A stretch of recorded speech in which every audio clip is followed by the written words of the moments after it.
Welcome in ignited mentor. आज हम discuss करेंगे कुछ ऐसे पर्यायवाची शब्दों की जो हमें देखने में तो बहुत ही आसान लगते हैं, किंतु जब हमारे सामने पेपर में आता है तो हम उनके उत्तर नहीं दे पाते। आज जो भी पर्यायवाची शब्द मैं डिस्कस करने जा रहा हूँ वो आपके upcoming exam UPPCS RO, ARO या यूपीपीसीएस अपर जो हिंदी का पेपर होता है, सेकंड सीसेट का पेपर होता है जिसमें हिंदी भी आती है, उसके लिए बहुत ही महत्वपूर्ण होगा। मेरे दिए गए पर्यायवाची शब्दों में जो मैं आपसे यहाँ इस वीडियो में डिस्कस कर रहा हूँ, संभवतः आपको एक दो प्रश्न अवश्य आपको आपके एग्ज़ाम में मिलेंगे। चलिए शुरू करते हैं। पहला है पर्यायवाची शब्द अनुवाद। अनुवाद का जो पर्यायवाची है वो है भाषांतर, उल्था, तर्जुमा। अगला है आपका अंक।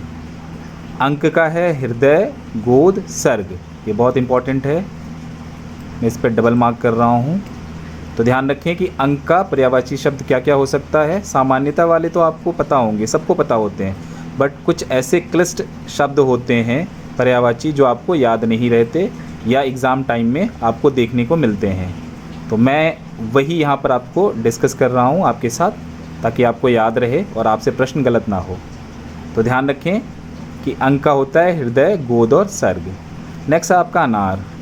अनार का है दाड़ेम, शुक्रप्रिय और रामबीज। दाड़ेम, शुक्रप्रिय और रामबीज।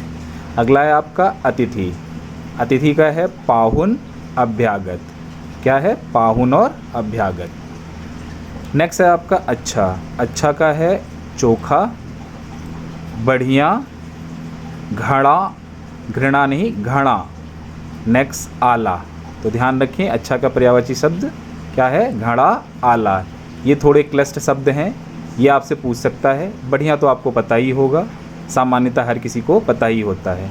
नेक्स्ट है आपका आकाश। आकाश का है अभ्र, घां और पुष्कर। अगला है आपका आम। इम्पॉर्टेंट हो सकता है ये। आम का है आपका सहकार, प्रियम्बू, पिंक बंधु, ममथालय।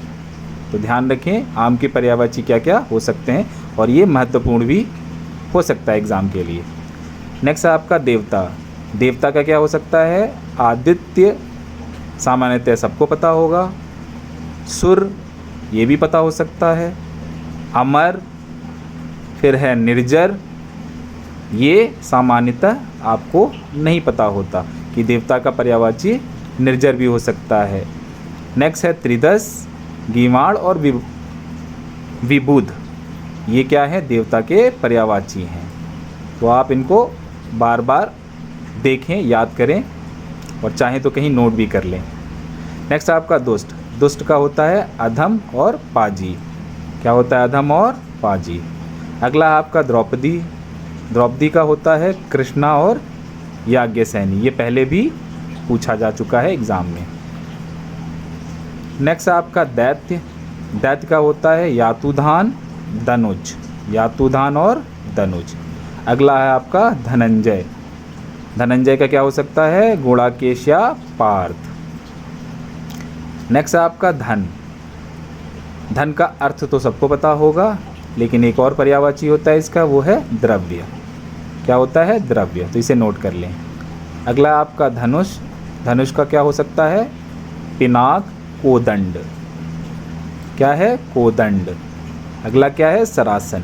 ये दोनों थोड़े से डिफरेंट पर्यायवाची हैं, तो आप इसको याद रख सकते हैं। नेक्स्ट है आपका नरक। नेक्स्ट का हो नरक, उसका क्या है? दोजक। नरक का क्या है? दोजक। तो ध्यान रख सकते हैं आप इसका। नरक क्या क्या होता है? दोजक। अंत है आपका नदी। नदी का क्या होता है? तटिनी। हो सकता है ये आपको पता हो। सरिता, ये आपको पता हो, लेकिन आपगा ये थोड़ा सा अलग है, तो आप इसको याद रखें कि नदी का पर्यायवाची आपगा भी होता है। तो दोस्तों कैसा लगा आपको ये वीडियो? आप मुझे कमेंट्स में ज़रूर बताएं। Thank you.